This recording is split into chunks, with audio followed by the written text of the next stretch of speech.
Imagine living your life after 50 and feeling energized and excited about your future. Welcome to the Women in the Middle podcast, the podcast for women who are ready to figure out what they want and create the life they deserve. Here's your host and master certified life coach, Susie Rosenstein.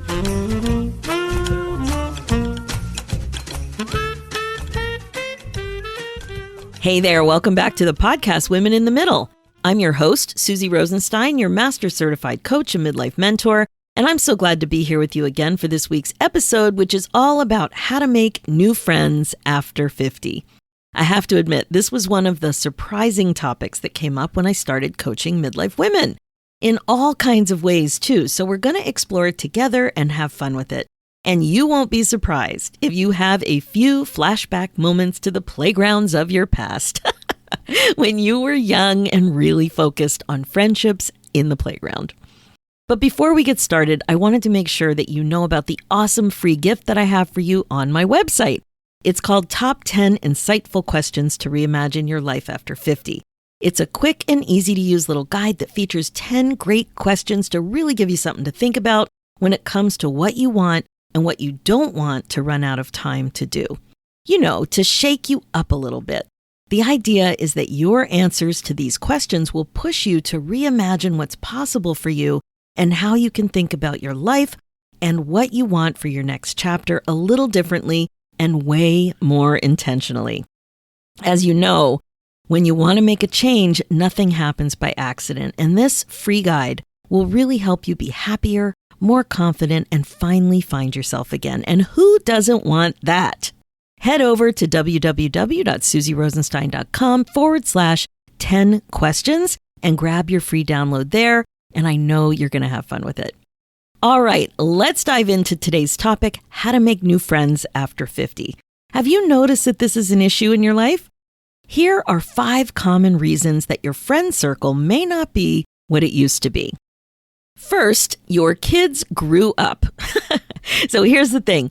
You may not have even noticed how social you were with the parents of your kids' friends and teammates. You spent years supporting your kids, going to concerts, watching games, waiting in the waiting room for classes to end, being on parent councils, and that sort of thing. It was easy to hang out with the other parents, and a lot of the time, that filled your social need. And now the kids started to drive themselves, or maybe they moved out, so that whole pocket of easy socializing just disappeared. Second, maybe you're single now. Whatever the reason, becoming single later in life usually means your friend circle changes, either because you or your friends needed to pick a side, or there's just not a good fit anymore with some of these married friends. Third, you grew apart. Not all long-term relationships with friends are created equal. Some just don't stand the test of time. You may not be at the same stage of life anymore, or perhaps you've just grown apart for a variety of reasons. Fourth, you downsized and moved, or decided to spend a good chunk of the year in a second home, like if you became a snowbird and wanted to spend the winter in a warmer climate. One of my personal dreams.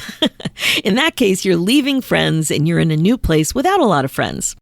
And fifth, you were lazy with your friendships. Like so many other things in life, if you're not intentional about your friendships, they may not be all that you want them to be. It's easy to rely on old patterns that may have you only responding to invitations or relying on others to initiate fun things. It's also so easy for time to fly, and before you know it, way too much time has passed without you seeing each other. So I'm sure there are more than these 5 common reasons that you may find yourself wanting to expand your social circle these days, but this is a start. So let's get your head around all of it, because it's a lot. Let's keep digging into this topic a bit more. Here are some questions to ask yourself to look for clues that this might be a midlife situation that you can improve on purpose. Ask yourself, do you find yourself feeling lonely sometimes? Like you feel sad or perhaps even abandoned because you don't have somebody around? Do you feel alone, like you just don't have the friends that you wished you'd had? Does your social calendar have gaping holes and maybe you just don't have that much to do and not enough friends to do anything with? Does that resonate? Do you miss having some gals around that you know you can always call, even if it's just to gab on the phone with or to go for a walk? Are you aware of your tendency to rely on Zoom or FaceTime more often than not as a way of getting together because it's easy and you don't have to go anywhere or deal with parking? Did you get used to staying at home way more than normal during the pandemic, and maybe you find yourself saying no to social invitations because you just don't feel like it? Are you in the mood to travel, but you just don't have anyone to travel with? Do you still pick up the phone, or do you rely solely on Facebook Messenger or some other kind of app when it comes to connecting with a few friends, maybe a few that you still have? Are you afraid to do things alone, like go for a walk or try a new class or go anywhere alone? Well, if these questions resonated with you even a little bit, it might be time to be way more intentional about your friendships. The thing is, it's not uncommon to have some personal growth and development along the way, especially over the past few decades. Uh-oh, that was Dee Dee. I don't know if you heard her or not. She's on a perch really close to me. Sometimes she chimes in. Sometimes I have to move her to another room. So I thought today was okay. We'll see what happens. Anyway, like I was saying, it's not uncommon to have had some personal growth and development along the way lately. It makes sense that some of your old friends may no longer be a great fit for your age and stage now. You could have changed. They could have changed.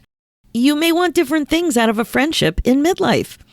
But what's a pretty sure thing is that if you don't have friends as you age, you're highly likely to have regrets. But like everything we talk about here on the podcast, if you're not intentional about making friendships a priority, it just won't happen on its own. So don't beat yourself up for the situation you're currently in. Instead, it's the perfect time to practice some self-compassion and be clear about what you want. Think about the kind of woman that you want to become. Allow yourself to go beyond how much you want to weigh and how great you want to become at yoga. So really think about what you want in a more broad context. Do you imagine yourself traveling and paying a high single supplement? Or do you imagine yourself sharing a room as you're gallivanting around the globe? Do you imagine yourself spending time with other women on a regular basis as you turn the pages into your next chapter? Or do you imagine yourself complaining about this the same way you're complaining right now a year from now, or 5 years, or 10 years? I have a feeling that you would like to make some amazing new friends, so let's take a look at some tips on how to make that happen. Number 1, work on your mindset. We always have to start there. The way you think is directly related to what you create for yourself. Now, for sure, you can't control when someone's going to fall in love with your winning personality and become your bestie, but you absolutely can work on your mindset to believe that you can make amazing new friends. You may not be currently thinking anything like this if you find yourself telling others that you have no friends and that you don't know what to do. Notice how thinking like this makes you feel. Hopeless. But if you thought something like this, that you're open to the idea that you know that you can make amazing new friends, bam, it's a completely different feeling, and it will absolutely change your outcome, like how you show up in the world. So really work on that mindset. Could you think, I'm open to the idea that I know how to make amazing new friends? Okay, number 2, up your invitations. This means say yes to more invitations, even when you don't feel like it, and make more invitations too. Come up with some cool ideas and ask somebody to go with you, an old friend or somebody you thought you might like to spend more time with. Push yourself to do both of these things. One time I actually posted on Facebook because I couldn't find anybody to go to the immersive Van Gogh exhibit with me. It's like people already went. I was behind or something. So I posted it. I'm like, if somebody's my friend on Facebook, I'm going to see if they want to go with me. And I found somebody. It was awesome.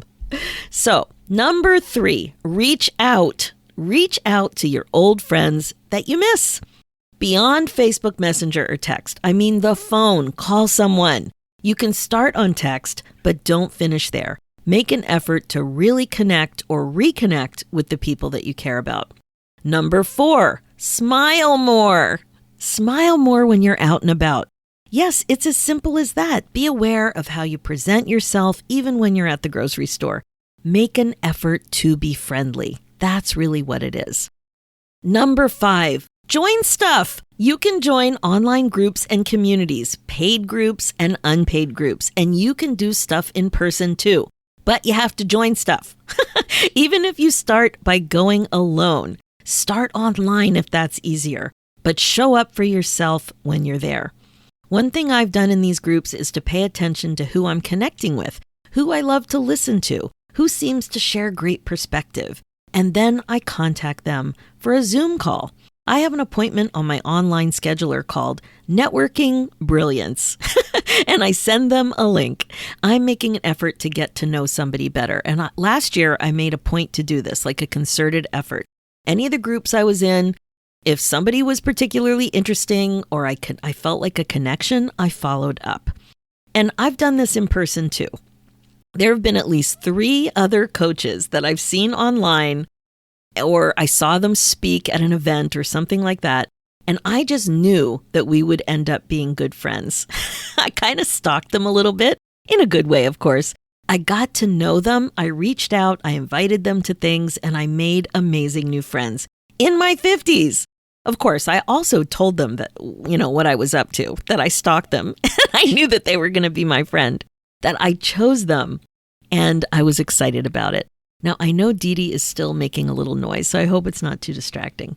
Anyway, another idea, of course, is the Women in the Middle Academy, and it's an amazing online community. You've probably heard me talking about it before. You are cordially invited to learn more about it, and I'll give you a little bit more information at the end. Okay, so to give you some ideas, think about what you do and what you like and amplify it. That's my strategy. So if you have a dog, I'm sure you love your dog, think about other dog stuff that you could get involved with. Maybe you have a parrot.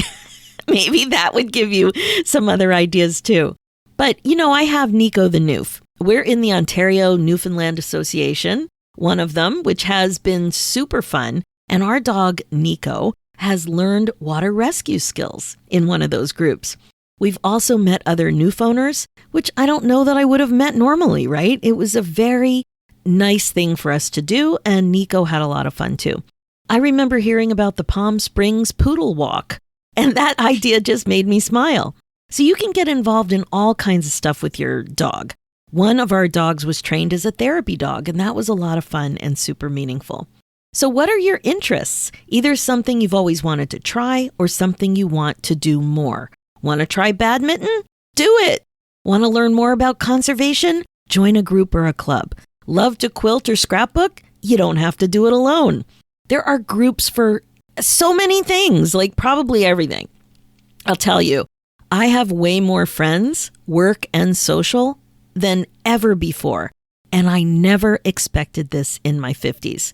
Now, one reason is because I have joined several coaching communities, both paid and unpaid, like I mentioned. I love doing this because people are so into it.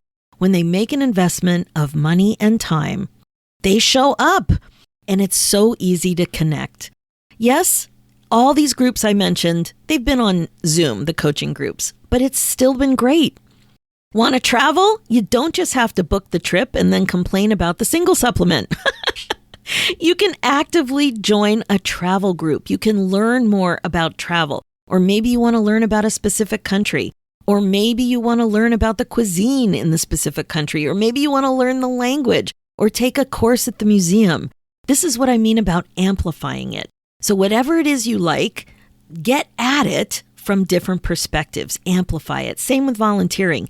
Giving back is a great way to put yourself out there, meet people, and feel good. These are like-minded people. Volunteer with something that amplifies your interest. Walking groups and other local meetups are a great way to meet people. It's a local thing. It's an in-person thing. And, the safety and security, if you're worried about that, it's usually relatively low-risk situation. You're not, you're with a small group of people. It's not a huge group. And people there want to meet people. So it's not like going into like a giant trade show by yourself. It's a relatively small group of people who are friendly because they also want to meet people. Want to just meet other women? No problem. Plenty of women-only groups too. There are tons of things you can do to have more high-quality relationships in your life. But the key, my friend, is to take responsibility for showing up in a way that attracts what you want. Start with the belief that you can make friends. Put a smile on your face and make sure you're very aware of the interests that you're willing to explore, and you will have more fun and you will regret-proof your friendship situation. I think you're ready, and this is a great way to have your own back and become the woman you want to become. A woman with a social circle that's perfect for her. Okay, that's it for this episode. As you know, my focus as a midlife coach is to help you become the queen of your brain domain. And what that means is learning how to get better at catching yourself in the act of thinking forward and wasting less time spinning and feeling stuck about what you want and how to get there. This is what regret-proofing your life is all about. Now, if you want to go faster and have more fun, the bottom line is that change is easier and better with coaching and support. I can help. You really have to join us in the Women in the Middle Academy. It's my 6-month coaching program where you get the coaching you need to apply what you're learning here in the podcast and get the clarity and excitement in your life again that you've been looking for. Don't waste another second feeling stuck. It's so overrated. Book your momentum call and we will take it from there. Head over to www.womeninthemiddleacademy.com. For show notes and links, go to www.susierosenstein.com and click on the podcast tab to find the information about this episode. Let's do this, ladies. It's time for you to put yourself first, one thought at a time. Thanks so much for listening, and I'll talk to you next week.